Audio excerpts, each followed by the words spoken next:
Thiruvananthapuram Venjaramoodu UAPA കേസിൽ അന്വേഷണം ആരംഭിച്ചിരിക്കുകയാണ്. NIA കൊച്ചി യൂണിറ്റിന്റെ മേൽനോട്ടത്തിലാണ് അന്വേഷണം. പ്രതിപ്പട്ടികയിൽ ഉൾപ്പെട്ട 15-കാരന്റെ അമ്മയും രണ്ടാനച്ഛനും നാടുവിട്ടതായാണ് സംശയം.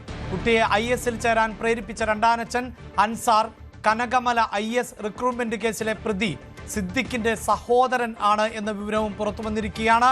ഡാൻ കുര്യനാണ് വിശദാംശങ്ങളുമായി ചേരുന്നത്. ഡാൻ, ഏറെ ഗൗരവമുള്ള ഒരു വാർത്ത. ആ വാർത്തയുടെ വിശദാംശങ്ങൾ നമ്മൾ ഇന്നലെ പ്രേക്ഷകരുമായി പങ്കുവച്ചതാണ്.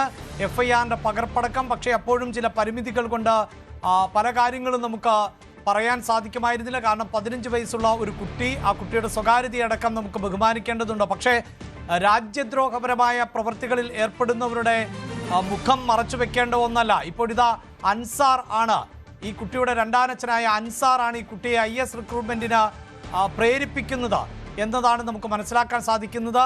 കനകമല IS റിക്രൂട്ട്മെന്റ് കേസിലെ പ്രതിയുടെ സഹോദരൻ കൂടിയാണ് ഇയാൾ എന്നത് പുറത്തു വരുമ്പോൾ ഇത് ഗൗരവം വർദ്ധിക്കുകയാണല്ലോ.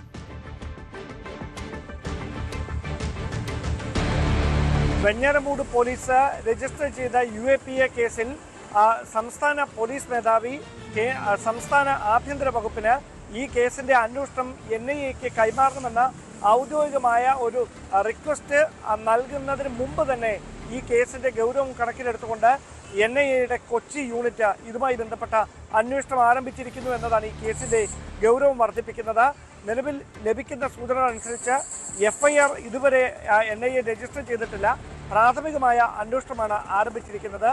ആ അന്വേഷണത്തിനിടയിലാണ് ഈ 15 വയസ്സുകാരനായ കുട്ടിയെ IS-ലേക്ക് ചേർക്കുന്നതിനായി സമ്മർദ്ദം ചെലുത്തിയ രണ്ടാനച്ഛൻ അൻസാർ, ഇയാൾ വെമ്പായം സ്വദേശിയാണ് എന്ന വിവരങ്ങളാണ് ഉദ്യോഗസ്ഥർക്ക് ലഭിച്ചിരിക്കുന്നത്. ഈ അൻസാർ കനകമല IS റിക്രൂട്ട്മെന്റ് കേസിലെ പ്രതിയായ സിദ്ദിഖിന്റെ സഹോദരനാണ് എന്നാണ് അന്വേഷണ ഏജൻസികളുടെ കണ്ടെത്തൽ. അതുകൊണ്ട് തന്നെ ഈ കനകമല കേസിലെ മുഴുവൻ പ്രതികളും പ്രതിപ്പട്ടികയിൽ പുറത്തുള്ളവരും ഇപ്പോൾ പുറത്തുള്ളവരും, അതായത് സംസ്ഥാനത്തിന് പുറത്ത് തുടരുന്നവരുമായ ആളുകളെ കുറിച്ചൊക്കെ കൃത്യമായ നിരീക്ഷണം ആരംഭിച്ചിട്ടുണ്ട് രഹസ്യാന്വേഷണ വിഭാഗം.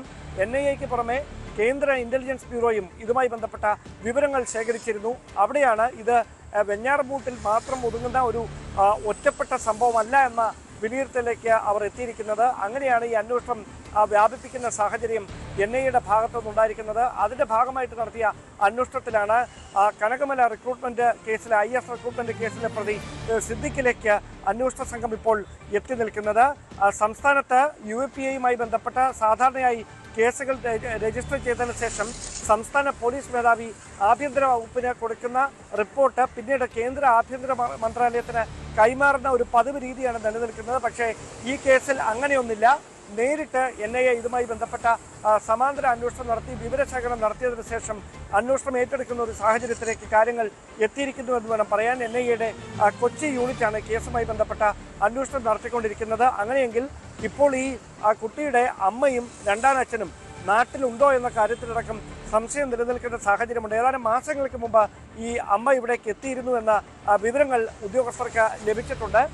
അതിനുശേഷം അവർ മടങ്ങിപ്പോയി എന്നതാണ് നിലവിലത്തെ വിലയിരുത്തൽ. അങ്ങനെയെങ്കിൽ അവരെ എത്രയും പെട്ടെന്ന് തിരികെ നാട്ടിലെത്തിക്കുന്നതിനുള്ള നീക്കം NIAയുടെ ഭാഗത്തു നിന്നുണ്ടാകും. അതിനുശേഷം വിശദമായി അവരെ ചോദ്യം ചെയ്താൽ മാത്രമേ ഈ സംഭവവുമായി ബന്ധപ്പെട്ട അവ്യക്തതകൾ നീങ്ങുകയുള്ളൂ എന്ന വിലയിരുത്തലിലാണ് NIA.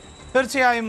പക്ഷേ കഴിഞ്ഞ ദിവസം തന്നെ നമ്മൾ സൂചിപ്പിച്ചു, ഈ കുട്ടിയെ കൂടുതൽ വിശദമായി ചോദ്യം ചെയ്തതിലൂടെ അല്ലെങ്കിൽ കുട്ടിയിൽ നിന്ന് കൂടുതൽ വിവരങ്ങൾ ശേഖരിച്ചതിലൂടെയാണല്ലോ ഇങ്ങനെയൊരു കാര്യം കൂടി അറിയാൻ സാധിച്ചത്. അതായത് ഈ രണ്ടാനച്ഛൻ വളരെ ചെറുപ്പം മുതൽ ഏതാണ്ട് 3-4 വർഷങ്ങളായി ഇത്തരത്തിലുള്ള ദൃശ്യങ്ങൾ കാണിക്കുക, അതിക്രൂരമാകുന്ന ദൃശ്യങ്ങൾ, ഈ തീവ്രവാദ സംഘടനകൾ എങ്ങനെയാണ് പ്രവർത്തിക്കുന്നത് എന്നതിൻ്റെ ദൃശ്യങ്ങൾ കാണിക്കുക, അതാണ് ശരിയെന്ന നിലയിലേക്ക് ആ കുട്ടിയെ എത്തിക്കുക. ഇങ്ങനെയൊരു ബ്രെയിൻ വാഷിംഗ് ആയിരുന്നു, അങ്ങനെ ഒരു ബ്രെയിൻ വാഷിംഗ് ശ്രമമായിരുന്നു നടന്നുകൊണ്ടിരുന്നത്. പക്ഷേ അതിപ്പോൾ പുറത്തു വരുമ്പോൾ അതിൻ്റെ ഗൗരവം എന്നത് ഇപ്പോൾ TK രാജ്മോഹൻ NIA മുൻ SP ടെലിഫോൺ ലൈനിലുണ്ട്. ശ്രീ TK രാജ്മോഹൻ, കേരളത്തിൽ പലയിടത്തും ഒളിഞ്ഞും തെളിഞ്ഞുമൊക്കെ ഈ ഭീകര സംഘടനകൾക്ക് കൂട്ടുനിൽക്കുകയോ ഭീകര സംഘടനകളുടെ ആദർശങ്ങളോട് പൊരുത്തപ്പെട്ടു പോവുകയോ ചെയ്യുന്ന നിരവധിയായ ആളുകളുണ്ട് എന്ന് നേരത്തെ തന്നെ നിരീക്ഷണങ്ങളുണ്ട്. അതിനോട് ചേർത്ത് വെക്കേണ്ട ഒന്നായി വേണമോ ഇതിനെയും കാണാൻ? തീർച്ചയായിട്ടും.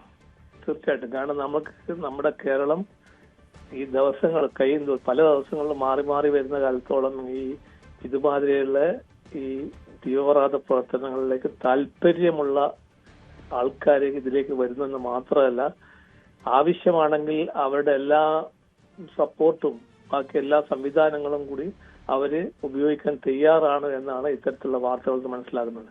കാരണം നമ്മുടെ അന്വേഷണ ഏജൻസികൾ അല്ലെങ്കിൽ നമ്മുടെ ഇന്റലിജൻസ് ഏജൻസികൾ നമ്മുടെ സർക്കാരും ഗവൺമെന്റും നിയമ സംവിധാനവും അല്ലേ വളരെ കണിശമായിട്ടും കാര്യങ്ങൾ UAPA പ്രകാരം മുന്നോട്ട് പോകുമ്പോഴും വീണ്ടും അതിനൊക്കെ മറികടന്നുകൊണ്ട് അല്പം ചില ആൾക്കാരെങ്കിലും ഈ തീവ്രവാദത്തിന് കൂട്ടുപിടിക്കുകയാണ്, അതിന് ചുക്കാൻ പിടിക്കുകയാണ്, അല്ലെങ്കിൽ അതിന്റെ സംവിധാനങ്ങളോട് താല്പര്യം കാണിക്കുകയാണ്.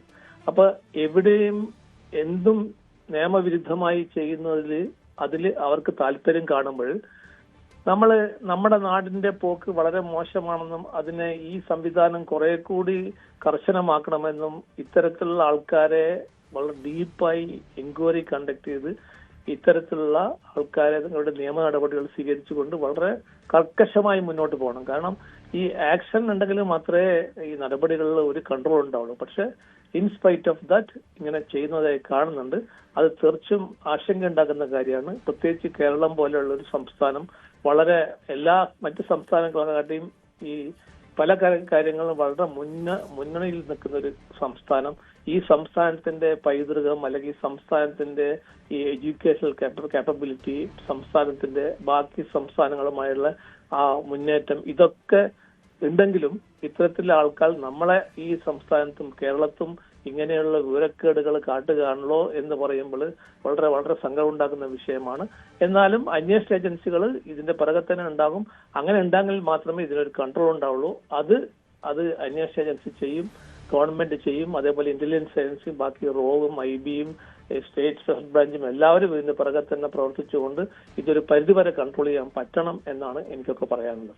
റൈറ്റ്, വളരെയധികം നന്ദി ശ്രീ TK രാജ്മോഹൻ ഞങ്ങളോട് പ്രതികരിച്ചതിന്. ഈ സൂചിപ്പിച്ചതുപോലെ തീവ്രവാദത്തിന്റെ വേരുകൾ അത് പിഴുതുമാറ്റുക എന്നത് നമ്മുടെ ഭരണകൂടത്തിന്റെ ഉത്തരവാദിത്വം തന്നെയാണ്. ഡൽഹിയിലെ സ്ഫോടനം നമ്മൾ കണ്ടതാണ്. വൈറ്റ് കോളർ ടെററിസം എന്നതാണ് ഇപ്പോൾ രാജ്യത്ത് നടന്നുകൊണ്ടിരിക്കുന്നത്. അതായത് ഉന്നത ജീവിത നിലവാരം പുലർത്തുന്നവരും ഉയർന്ന വിദ്യാഭ്യാസ യോഗ്യത ഉള്ളവരുമൊക്കെ ഈ തീവ്രവാദത്തിൽ ആകൃഷ്ടരാകുന്നു എന്ന് പറയുമ്പോൾ അവിടെ കേരളം ഉൾപ്പെടെയുള്ള സംസ്ഥാനങ്ങളെ നമുക്ക് മാറ്റി നിർത്താൻ പറ്റുന്നില്ല എന്ന് വേണം മനസ്സിലാക്കാൻ.